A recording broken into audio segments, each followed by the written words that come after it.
Good morning, everyone. So the case study I was assigned was chapter 13, page 241. And in this scenario, a student is having difficulty triaging patients. I guess they phrase it as rapid decisions of patient priorities, but to me, it sounds like triage.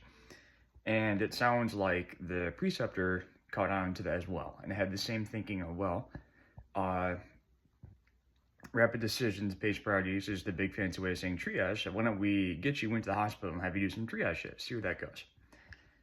And apparently the student had 3 shifts and then 40 patients later, and then had some marked improvements and in their ability to triage patients. And the student, through their self-reflection, showing increased confidence with their patient assessments. I thought this was pretty interesting. It ties in the concept that was mentioned quite literally directly before this in the idea of targeted clinical experiences. Being that in a clinical experience, they keep throwing that student out there in an opportunity that they need the help in. Sounds like in this case, it would be, triaging, rapidly assessing patients, who is sickest, who is the least sick, who can we wait on, who we need to act on now. Another idea would be, say a student was having difficulty with their IVs, right? Okay, we'd have them work as a tech in the ER for a night, and every single IV and every single lab draw the student would do, to help with that skill.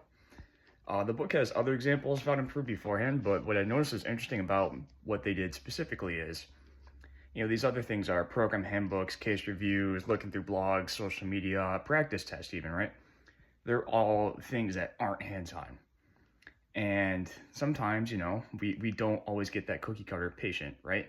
We learn ACLS, and ACLS is cookie cutter as it gets, right?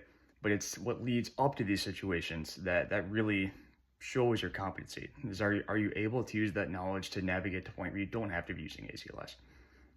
So I thought that what this preceptor did was very beneficial for the student. I liked how, they realized that it's not so much a knowledge issue, but their ability to apply said knowledge, and that they realized that a more beneficial opportunity for the student would be to go out there and actually do it rather than continue to read about it, as they were confident enough in the student's actual grasp of the material that they knew the student could go out there and just try to use that knowledge so they could develop it and develop as a provider.